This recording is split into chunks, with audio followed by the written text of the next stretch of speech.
câncer de pulmão está entre os tumores malignos mais comuns do mundo. São mais de 1.700.000 novos casos diagnosticados todo ano, de acordo com a Organização Mundial de Saúde.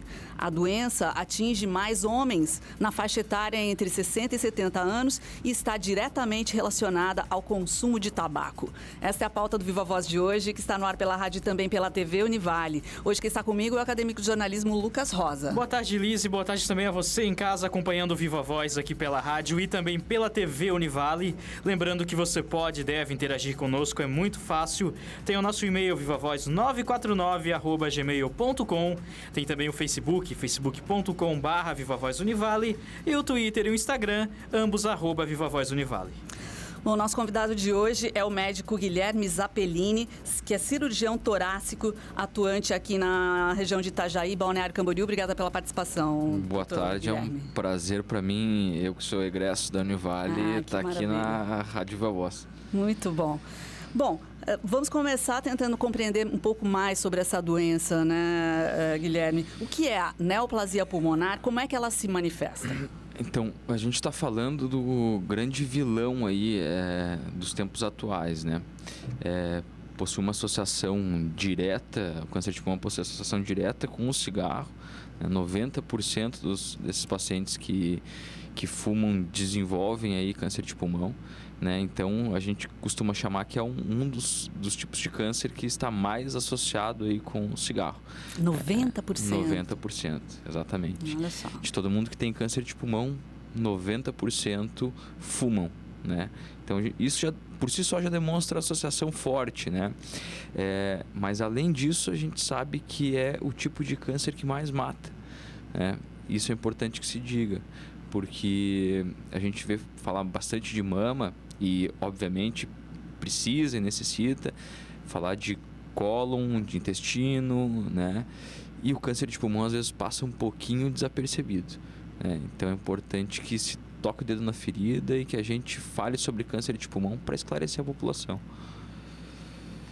Muito bem, Guilherme, muitas vezes a gente ouve o termo de câncer benigno, maligno. Você pode explicar para a gente a diferença desses dois termos?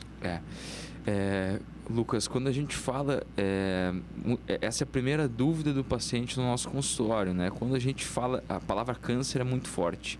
Então, a gente costuma, quando a gente não tem certeza da malignidade, a gente chama de tumoração ou nódulo, né, ou um achado radiológico. Quando a gente define a histologia, quando a gente faz a biópsia e aí define o tipo, é aí que a gente vai dizer se é benigno ou se é maligno, né? O Brasil é uma área que a gente sabe que tem alta prevalência de tuberculose, né? Então, cicatriz de tuberculose pode ser um achado benigno, né? Que pode simular um nódulo ou um tumor de pulmão, né? Os granulomas, amartomas, todas essas lesões são lesões benignas, né? E o câncer de pulmão, ele tem uma apresentação bastante característica, mas nem de tão fácil diagnóstico. Esse é o nosso grande desafio nos momentos atuais. E o diagnóstico acontece de que maneira, doutor Guilherme? Isso é muito importante. Há um tempo atrás, o diagnóstico do câncer de pulmão, ele era feito baseado em radiografias, né? Ele é uma doença silenciosa, né? Dá poucos sintomas. Então, se o paciente esperar para ter o primeiro sintoma, geralmente a lesão já está num tamanho onde a cura já não é mais alcançada.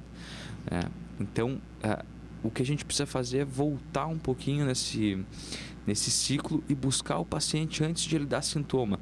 E isso é um grande desafio para a gente. A gente só consegue isso com métodos de rastreamento, para a população entender. O que é rastreamento? É o que se faz no câncer de mama, com a mamografia, né? Nas mulheres que não têm sintomas, mas precisam fazer a mamografia de base, né? Quando chega a idade. Pacientes com câncer de próstata, a gente sabe que também precisa fazer, porque são tipos de câncer silencioso, né? Com o pulmão, isso não era bem estabelecido, né?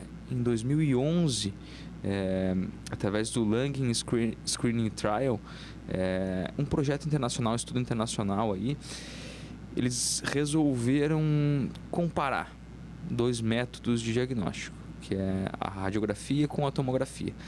aproximadamente 50 mil pacientes, um estudo bastante grande, né? E eles fizeram dosagens rotineiras, exames rotineiros, radiografia e tomografia a cada 3 anos nos pacientes.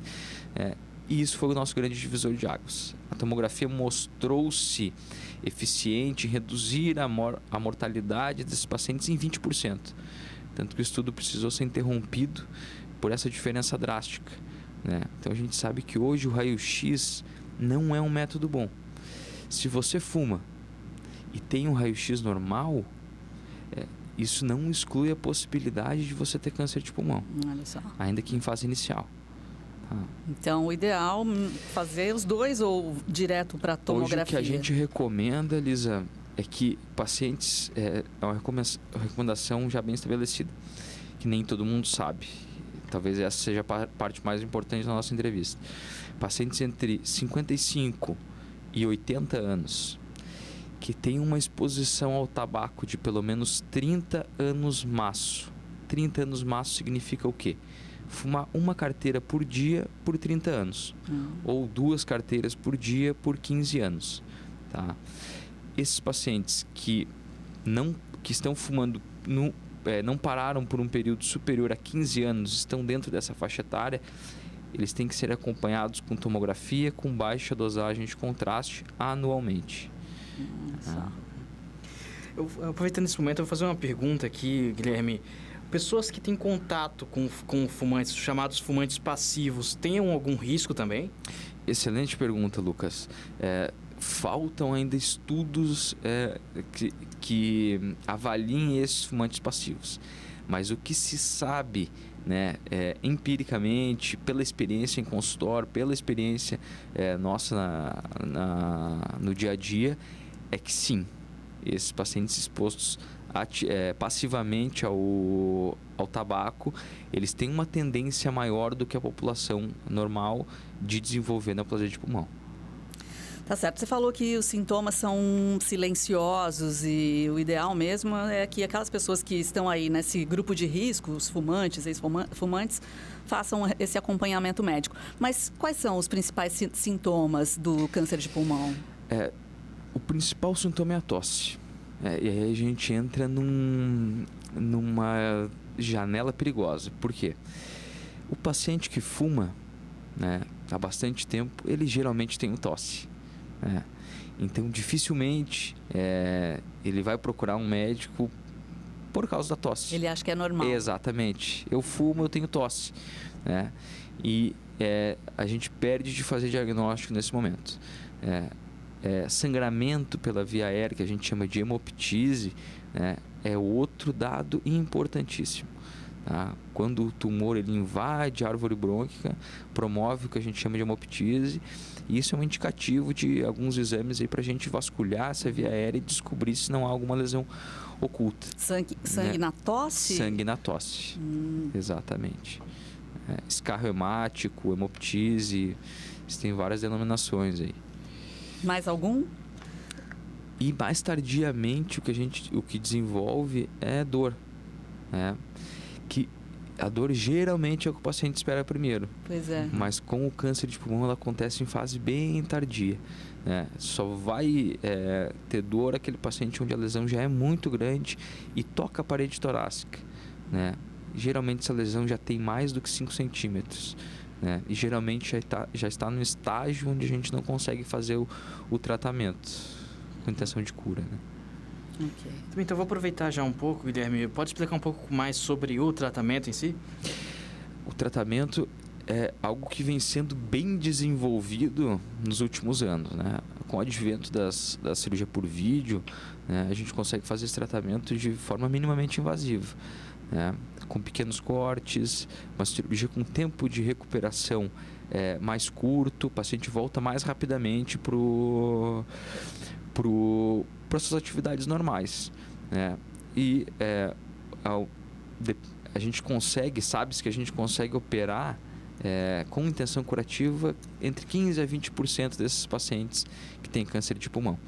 A outra parcela vai para quimioterapia e radioterapia, que são formas de tratamento paliativo, que visam prolongar a sobrevida. Então, se a gente pensar assim, de cada 100 pacientes com tumor de pulmão, com câncer de pulmão, né? Tumor maligno de pulmão, a gente consegue operar 15, é um número muito pequeno, né? Que essa é a sua especialidade, né, Guilherme? Exatamente. E isso que deixa a gente um pouco chateado, né? Porque é uma forma de câncer que, se fizermos o diagnóstico precoce, né, quando a lesão é pequena, né, a gente tem boas chances de cura. Retirar realmente o tumor. Exatamente. A gente chama de lobectomia pulmonar, né? Alguns estudos novos ainda falam em ressecções, formas de retirar essa lesão, economizando o pulmão, né? Mas hoje o padrão ouro de tratamento cirúrgico é a lobectomia pulmonar, ou seja, a gente tira aquela parte do pulmão onde tem o câncer. Bacana. Agora, você disse que, aliás, acho que popularmente todo mundo relaciona, né, câncer de pulmão com cigarro, com tabaco e tal. Mas existem outros fatores que podem levar ao câncer de pulmão? O mais conhecido mesmo é o cigarro, né? Que a gente sabe. Existem fatores de exposição ambiental ainda que podem aumentar essa incidência. Que a gente sabe que o tumor de pleura chamado mesotelioma, né, tem uma associação direta com o asbesto, né? Direta com? Asbesto. O que é isso? Desculpe. O asbesto é uma substância encontrada na natureza. Eu não vou saber te dizer qual que é a utilidade dela. Uhum. Né? Uma exposição atmosférica, mesmo, um ambiente de trabalho. Exatamente. Contato direto com o asbesto, a gente sabe que aumenta a incidência aí de mesotelioma. Tem associação direta, uma relação direta aí. Certo. Guilherme, como é que é a reação quando as pessoas descobrem? Hoje em dia a gente sabe que com certeza é uma grande preocupação e um grande medo da sociedade ter algum câncer, mas como é que costuma ser esse momento quando a pessoa recebe um diagnóstico positivo para essa doença? Lucas, geralmente o paciente tem uma tendência muito forte a negar a doença, né? Nessa fase inicial, quando é dada a notícia, o paciente tem essa tendência a negativa, né? Então, o que a gente trabalha nos pacientes que a doença já está mais avançada, trabalhar a parte psicológica, a parte social, o ambiente familiar, que é muito importante, né? E aqueles pacientes onde a gente tem lesões pequenas, lesões que têm potencial curativo, a gente trabalha preparando para o procedimento cirúrgico, né? Que tem chance aí de promover a cura de maneira efetiva. Imagino que isso deva ser um momento muito difícil para o médico também, né? E como você foi formado aqui na Univale, queria saber do seu preparo, né? Como é para você esse momento de dar essa notícia, que é uma notícia difícil? Que tipo de preparação você tem para chegar a esse momento? Isso não é uma coisa que a gente aprende nos bancos da faculdade, né? A gente aprende isso na vida. No começo mais difícil e agora mais difícil ainda, né? Não diminui a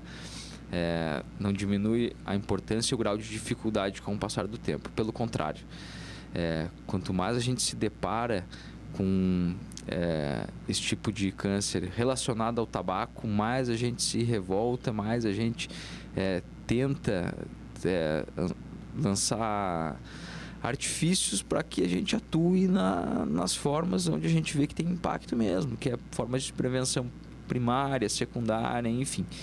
Mas para a gente dar essa notícia, para a gente informar o paciente do diagnóstico de câncer, é sempre muito difícil. O que a gente busca é sempre informar com clareza, sem diminuir, né, as expectativas do paciente, nem diminuir a doença. Não existe câncerzinho, tumorzinho, né? Perfeito. E o contrário também é verdadeiro. A gente não aumenta, né? A gente não faz mais do que né? Então a gente procura orientar de forma efetiva, com tudo que a gente conhece, com todas as formas de tratamento, as possibilidades de diagnóstico, para que o paciente fique bem informado e opte pela melhor conduta aí possível. Ok, hora da gente fazer um intervalinho. Voltamos já já a conversar com o médico Guilherme Zappellini, cirurgião torácico. O nosso tema de hoje é o câncer de pulmão.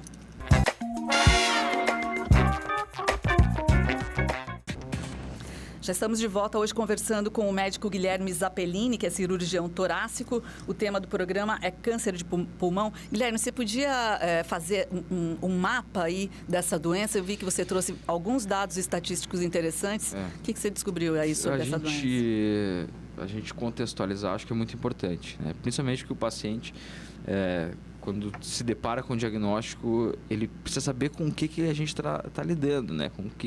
Qual é o inimigo aí nos próximos anos. Então, a gente sabe que os diagnósticos de câncer de pulmão eles são feitos em estágio avançado em 80% desses pacientes. E aí onde as formas de prevenção primária e secundária atuam. Entre todos os subtipos de câncer, é o subtipo que mais mata no mundo, né? O maior potencial letal. No Brasil, dos 520 mil novos casos de câncer que a gente tem no ano, a gente sabe que por volta de 17.500 são novos casos de câncer de pulmão. E são responsáveis por 27 mil mortes ano, né? O cigarro está relacionado com 90% dos casos de câncer de pulmão, né? E outra coisa importante, desses exames que a gente estava comentando, tomografia, colonoscopia e mamografia, quantos exames a gente precisa fazer para salvar uma vida? Essa é uma conta que o gestor mais ou menos ele faz, quando ele pensa quanto eu vou ter que gastar, né, para a gente conseguir salvar uma vida, né? Colonoscopias, a gente precisa de 871 exames para que a gente consiga salvar um doente. A mamografia são 570.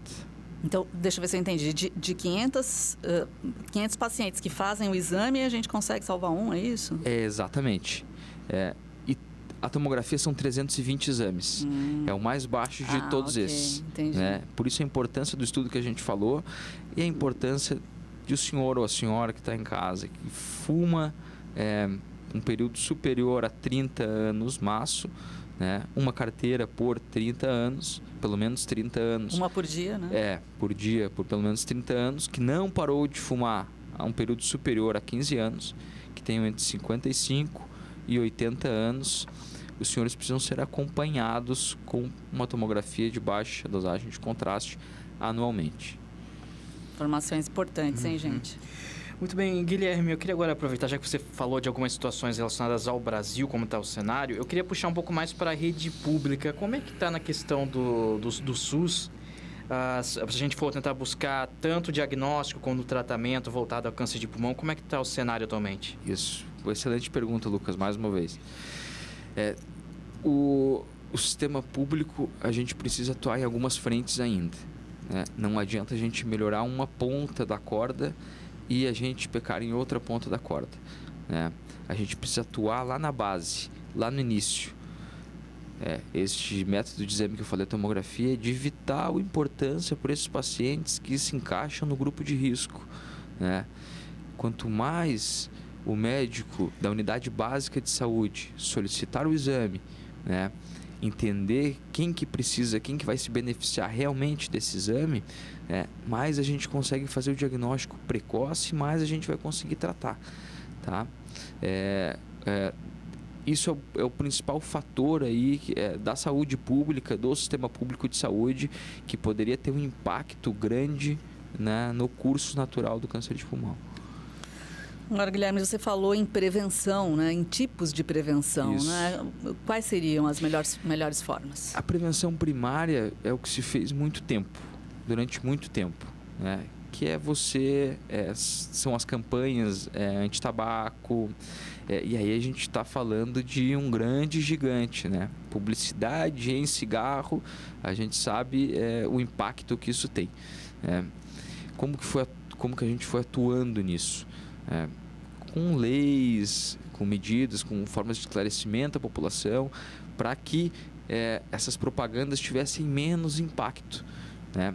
E isso foi melhorando com o passar dos anos, tanto que a taxa de fumantes do Brasil, que era mais de 40 mil, aí ela vem caindo, hoje está em menos de 15% da população brasileira que fuma. Então isso teve impacto. Né? Prevenção secundária seria o quê? Aquele paciente que tem já a lesão, que a gente já não consegue mais prevenir, mas a gente tentar tratar, né? E é aí que se encaixa o screening, o rastreamento, a tomografia, né? Isso que é importante. Ok. Legal, eu queria falar um pouquinho mais, Guilherme, sobre a sua profissão. Você é cirurgião torácico e eu queria saber como é que foi a sua especialização, como você chegou nessa carreira, até porque a gente, aproveitando, tem o OPA dia 8 de outubro, e sempre tem jovens ouvindo a gente, pensando aí no que fazer de profissão. Eu queria que você falasse um pouquinho mais sobre a sua carreira. Eu costumo dizer que a ideia de ser cirurgião torácico já me acompanha há algum tempo. Eu tenho um familiar que é cirurgião torácico e já acompanhava ele mesmo antes de entrar na faculdade em cirurgias. Então eu fui me apaixonando, fui pegando gosto. Eu lembro no primeiro período da faculdade, o professor perguntou o que vocês vão querer ser, qual a especialidade. E eu lembro claramente de ter definido por cirurgia torácica. Né? Não que outras especialidades não sejam importantes e contribuíram para a formação. Né? Então é importante você ter esse radar, sensor aberto, né? Para que você possa absorver maior conteúdo de informação, não focar só na sua subespecialidade, né? Mas essa é uma decisão que eu tinha tomado há muito tempo e é um tema assim que me fascina, eu faço com prazer mesmo. Nada paga a tua sensação de ter salvado uma vida, de você ter ganho uma batalha contra o cigarro, né? Ou de você caminhar junto com o paciente contra o câncer de pulmão. Né? Isso para mim é muito importante, isso é gratificante. É o motivo de acordar todo dia. Muito bom. Guilherme, agora, você falou de cura, né? Porque a gente quer chegar nesse momento. Estamos todos trabalhando para essa finalidade. Quais são as possibilidades de cura? Fala um pouquinho desse processo de tratamento e cura. Tá. A cura está diretamente relacionada com o estágio da doença. Estágio 1, 2 são estágios onde a gente consegue ainda propor a cirurgia com a intenção de curar, né? A partir do estágio 3, a gente lança a mão da quimioterapia e radioterapia e depois reavalia a possibilidade de cirurgia. E o estágio 4 é um estágio onde a gente não consegue mais atuar. São aquelas lesões avançadas que localmente elas já cresceram demais, invadiram outras estruturas ou deram metástase à distância. Nesse subgrupo de pacientes, a cirurgia não tem mais benefício. A cirurgia faz mais mal do que bem. Né? Então, a gente não consegue atuar. Então, o sucesso nosso dentro da sala de cirurgia, a cura do paciente, ela está diretamente relacionada com aquele primeiro atendimento que é feito na unidade básica de saúde. Né? Aquela tomografia que é solicitada, que tem alteração, e aí o médico encaminha ou para o pneumologista ou para o cirurgião torácico, e aí a gente faz a biópsia e confirma essa possibilidade. Esses pacientes, esse subgrupo de pacientes onde as lesões são menores que 3, 4 centímetros, que não estão localmente avançadas, nem deram metástase à distância, esse subgrupo de pacientes a gente pode pensar em cirurgia com intenção curativa. E o pós-cirurgia? Como é esse momento da pós? O pós, existem duas formas bem diferentes. O paciente tem um pouquinho mais de dor no pós-operatório da cirurgia aberta, né? Ele demora um pouquinho para se restabelecer essas funções normais, voltar às atividades de trabalho. E a cirurgia por vídeo, por um potencial menos agressivo, né? Existe uma recuperação um pouco mais rápida. Né? O paciente tem menos dor no pós-operatório, consegue se restabelecer mais prontamente. Mas, geralmente, tirando a parte da dor, que realmente é algo que existe, os pacientes toleram bem o procedimento. Também, continuando na parte da questão do tratamento, do pós-operatório, que hábitos as pessoas devem ter para não prejudicar ainda mais a doença? Então, Lucas, a gente não pode esquecer que esses pacientes que são operados, né, por câncer de pulmão, eles ainda mantêm o risco de fazer nova lesão. aproximadamente 10% desses pacientes, se não acompanhados, vão desenvolver câncer de pulmão, ou no outro pulmão, ou do mesmo lado. Então a gente precisa permanecer atento. E não são todos os pacientes que param de fumar, por incrível que pareça. Tem alguns pacientes que continuam fumando. Que coisa.